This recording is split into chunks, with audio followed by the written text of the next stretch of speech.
thought as I read this and we looked at this, we find here that the children of Israel have found themselves in the hands of an oppressor. Right. They have found themselves in the hands of the taskmasters. Right. And I began to think about that, and I thought, thinking about the oppression that they put on them. And we know how that they came to Egypt, and we could see that how the hand of God was in them going there. We all know the story of Joseph and how he was traded into slavery, and he went to Egypt, and with all the dreams that he had, God preparing that place for them in a time of famine. But we also know that it was really never the intention of God for them to stay there. Oh, that's right. It was the intention of God for them to move on. Right. And so we find here now that the Bible says that there came a Pharaoh that knew not Joseph. And I think maybe Brother Sparks maybe preached on that the other night and touched on it a little bit, or somebody did. But just like Pharaoh somehow had a strange suspicion that he'd better do something to hold the people back, the enemy has the same inclination of us that he wants to hold us back. Yeah. And I began to think about that and how that we can allow the enemy to hold us back.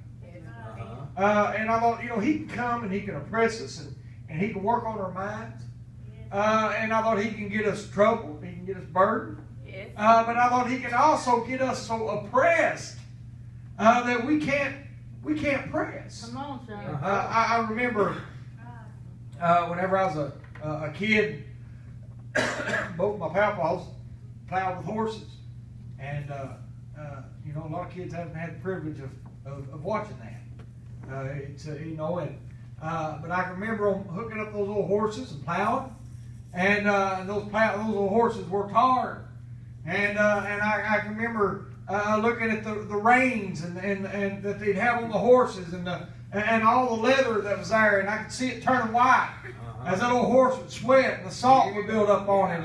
And the reason of that was that old horse was laboring. Yes, right. It didn't look like it's much strain for that old horse to pull that plow through that ground, but it was a labor for him. That's right. And there was things that he had to endure. There was an affliction there. There was something that he had to press against. And I know sometimes we come up against things that we just simply we got to pull against. We've got to press against. But I know a lot of times when we come against those things, we allow the enemy to oppress us and hold us back. I remember Papa Sparks one time had a big red mule, and I was just real young, maybe 8, 9 year old, if that.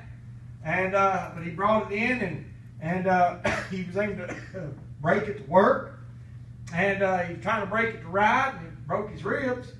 And I never will forget it. That old horse sat down on him. He jumped up, got on the horse, the mule, and he rode him. He came back, and I believe he got off, told him to take him to the hospital.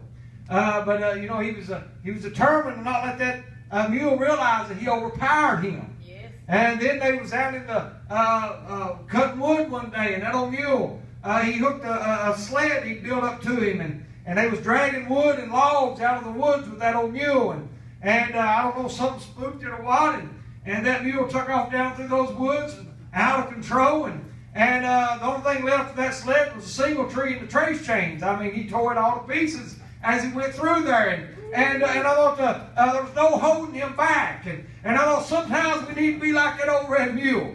We need to quit allowing things, Brother Tom, to hold us back. I thought we need to quit allowing the enemy to get a hold of the reins of our life and to get a pull on us and saw us and keep us from getting where we need to be with God. I thought, I'm going to say I call us a bunch of mules tonight, but I thought sometimes we just need to get strong-headed, Brother Danny, when it comes to the enemy. We find ourselves succumbing so many times to his oppression. That's right. And I thought, Glory, glory. you know, I'm no stranger to it.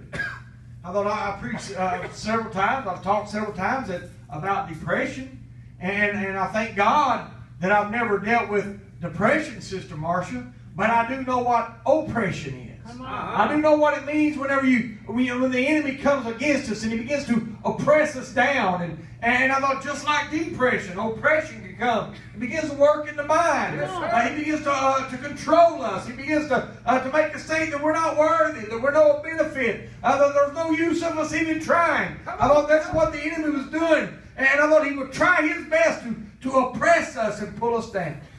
Well, we find here that the children of Israel, the Bible says that the more they oppressed him, the more they multiplied. The harder they worked on, the harder they, because God was blessing the people. And I thought we need to realize that God can bless us even though we're being oppressed. That's right. Oh, yeah. So what Satan has done, he has appointed, like I said, over us taskmasters to oppress us and to burden us so heavy that we can't be about the business that we've been called to do. Oh, God. That's right. And I thought Satan is a horrible taskmaster. And I thought it's his will to see us push back Uh-huh. and see us to break our will. Yes. I thought, have you ever seen a puppy or a dog that's been mistreated? And when you walk up to them, they just drop down, curl the tail up under them, and begin to whine, even though you mean it no harm. But someone previously had abused it and mistreated it, and I thought that's the way the enemy desires us to be. Come on. He desires us that at the first sound we begin to whimper down, we begin to curl up and to sit there and the dog really just curls up ready to take another beating. Come on, man. To take some more abuse. Oh. And I thought that's what the enemy's wanting of us. But I thought we're serving a God that's able to bring us above our taskmasters. Come on. Yes, yes. I thought Ephesians 6:12 says, "For we wrestle not against flesh and blood, but against principalities, against powers, against rulers of the darkness of this world, against spiritual wickedness in high places." I thought if there was ever a time in life that we're wrestling, it's now. Yes, sir. I thought everything that the enemy has to throw at us, Yes, sir. he's throwing now. It's now. Yes, I thought, it seems like that everything we do is a struggle. Yes. It seems like everywhere we go, there's a struggle. I thought it's simply the enemy trying his best to oppress us and pull us down. I thought, everything about us being a child of God is called to task in the world that we're living in. I thought the enemy just tries his best to oppose us. I thought the enemy, the main thing that he will oppress us with, like I said a while ago, is our mind. Yes. The most potent weapon in the hands of the oppressor is the mind of the oppressed. I thought if he can get into our mind, then I thought he can overcome us. He can get us down. That's right. I thought once he gets into our mind, he can control us. Yet it takes someone who's he just simply he can overpower us Yes. by the power of our mind. Yes. You take someone that is what you call a hypochondriac. That always thinks they're sick. Come on. And and I know that it's been done. And you get 3 or 4 people together, and they get to talking amongst themselves, and they walk up to that hypochondriac, Sister Marcia, and they say, "Are you feeling all right today? Come on. You're looking bad." And he'll, "Oh, I feel fine." And then a few minutes later, somebody else walks up to him and says, "Are you feeling all right today? You're looking bad." And I thought after about 4 or 5 people, Brother Tom, that hypochondriac is going to be on his way to the emergency room. That's right. Because what happened is they got into his mind. Right. They began to oppress him, Brother Bill, in a way that he soon began to think that he's sick. Yeah. And I thought, well, that's comical. But it's so true. It's true. That the enemy can get into our minds the same way. Yeah. He begin in our mind and he'll say, "You're a failure. Right. And then a little while later, he'll come out and he said, boy, you sure are a pitiful failure. Uh-huh. And then he come on and, why are you even trying? You have failed so many times. Come on. And after a while, one time we sit back and we say, I'm such a failure. Shoot. Come There's no on. need Come of me on. even trying. Or he'll come and say, but look at this time whenever you failed. Look at this time when you failed. If you try it again, you're going to fall again. Come on. But all the thing we got to do is we've got to keep pressing out. Yes. Well, yesterday morning, I took my grandson all summer. I believe the kid would fish from daylight to dark. I mean, he loves to fish. And all summer when it got hot, he'd say, Papa, let's go fish. I said, son, it's too hot. In a few days, I went down there with Danny. We'd cast and nothing. I mean, he'd go down there to a little mud hole in the creek and catching those little bluegill or little rock bass about that long. And he had fun all day long. I mean, he'd just sit there and I'd just sit under the tree and let him. And but yesterday we went fishing and I cast I don't know 3 or 4 times and I had a crankbait on there and I caught a nice bass and I pulled it in and he looked at it and he said, Papa, what was you fishing with? And I showed him. He said, let me have it. And I said, let you have it. And I'm having luck with it. And so what I do, I cut it off my line, tied it on to his, and tied me something else on there. And sure enough, he caught one. Come on. Then he caught another one, and things slowed down for me because he had the color that they was wanting at that time. And but I thought but I said all that. You know, he realized that what I had, they were biting. Come on now. What he had, they weren't. Come on. And I thought a lot of times we look at things and we realize we look at all this and that's going on around us, and I thought the enemy will look and say, well, there's no need you try. Look at this over here. You know, he could look and say, well, Papa's catching every one, and I'm not catching nothing. But instead he said, I want what Papa's got. Yeah. Now, a lot of times the enemy will try to push us back and tell us there's no need in trying. Come on. Like Brother Sparks preached the other night about some of the saints of old, Brother Elmo, Sister Step, and my mama, and a lot of the other saints that done went on to meet their reward. And we look at what they had, and we think there's no way that I could ever achieve that. And I thought we can have the same thing they had. I thought all we got to do is ask for it. I thought if he'd sit there and have been happy with me catching them and never asked for it, I had some more in there that was almost that color, and I tried them, but they didn't. They were either they went lower in the creek than the one I was fishing with. The one I had was a suspended bait. It was coming right along, just buried under the top of the water, and that's what was attractive to him. And I thought, so therefore that's the one he wanted, and he just simply asked for it. I thought God's got things for us if we'll just simply ask. Come on. Woo, yeah. So many times we're allowing the enemy Yes. to oppress us back. Yeah. The enemy will oppose us so many ways spiritually if we just allow him. I thought he'll try to keep us from being effective for him, for God, by simply oppressing us. I thought, you know, and it ain't been too long that the enemy's come by my way to oppress. Uh-huh. I thought there's more of us that the enemy's come by our way, Brother Tom, to oppress. And I thought there is deliverance from this oppression. Yes. Because God, like I said about the children of Israel, God didn't send them to Egypt to stay there. Right. He sent them there to sustain them for a period of time. Yes. But the thing was, the Egyptians, the Israelites, they just came comfortable in the land of Goshen. There was things there for them. They were prospering in the land of Goshen. But God had better things for them than the land of Goshen. Oh, yeah. I thought God's got better things for us than the place that we're set.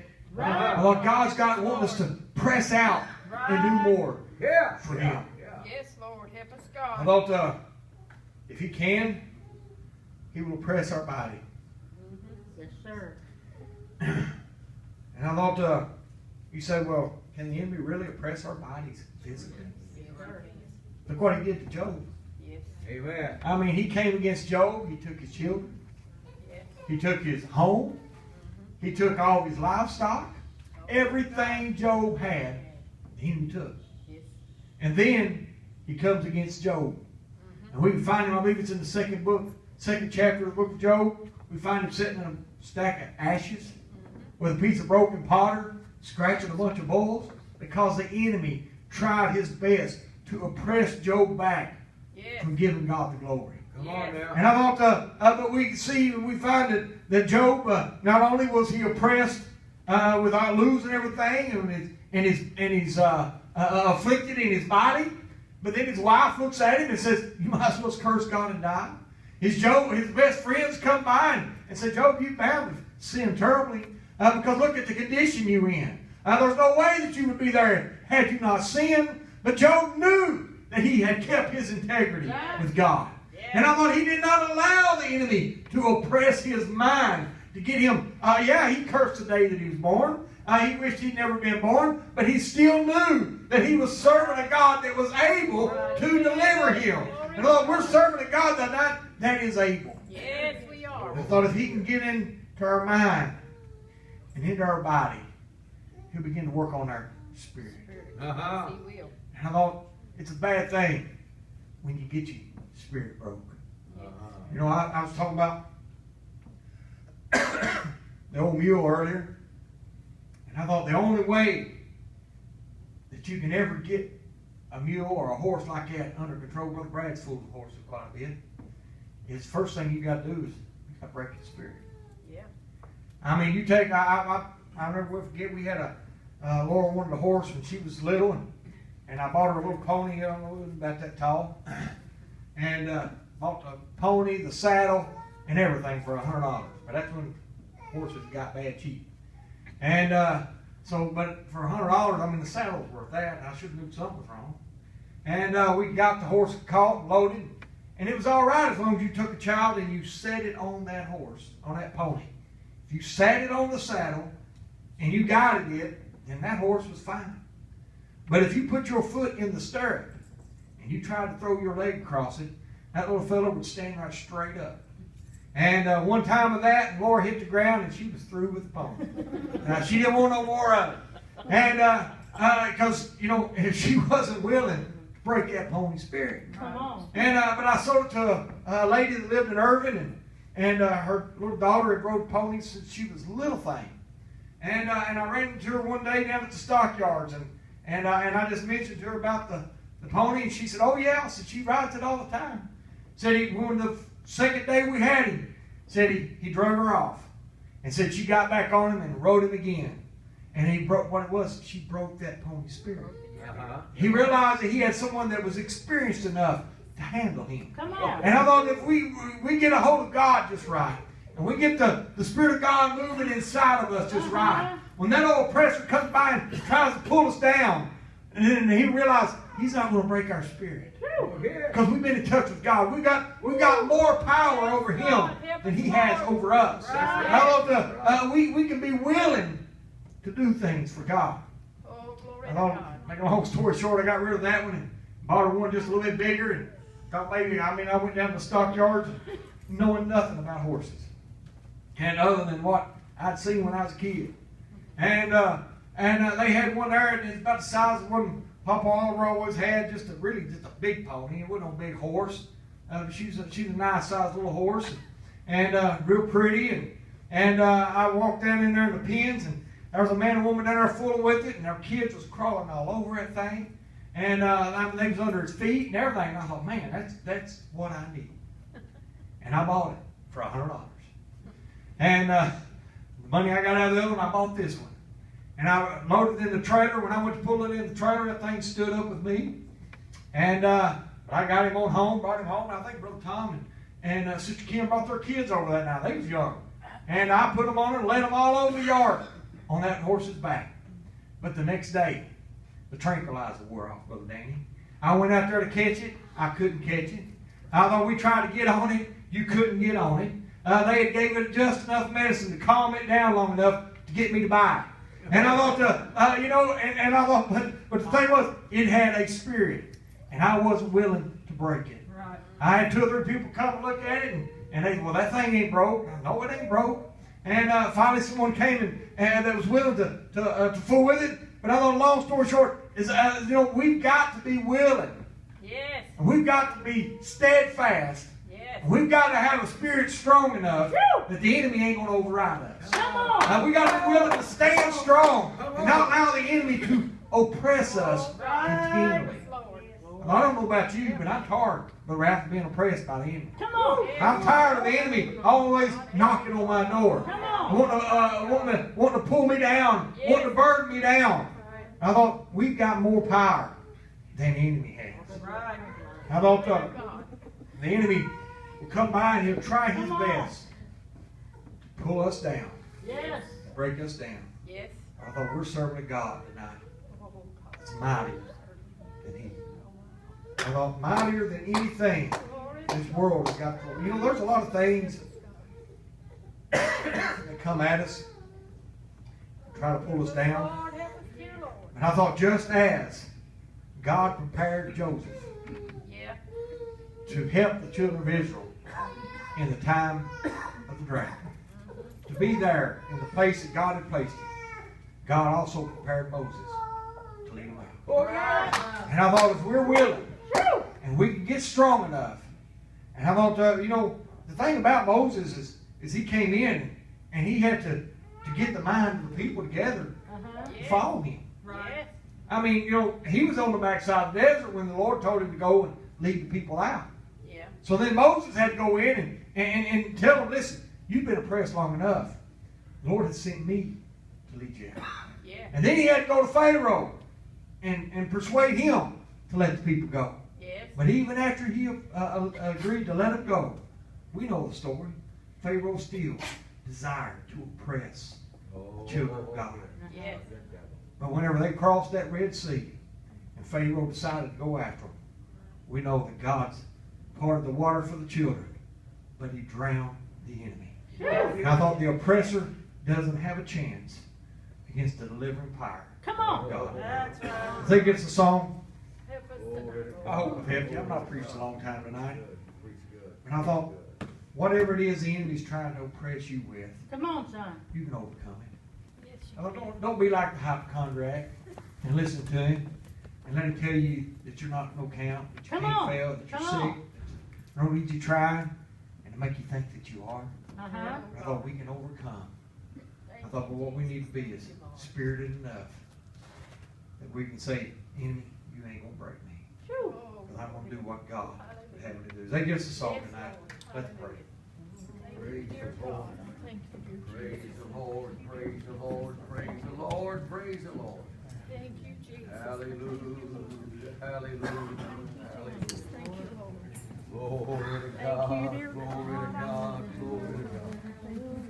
Hallelujah. Hallelujah. Hallelujah. Gracious God, help us, Praise the Lord, Lord. our children tonight. Help us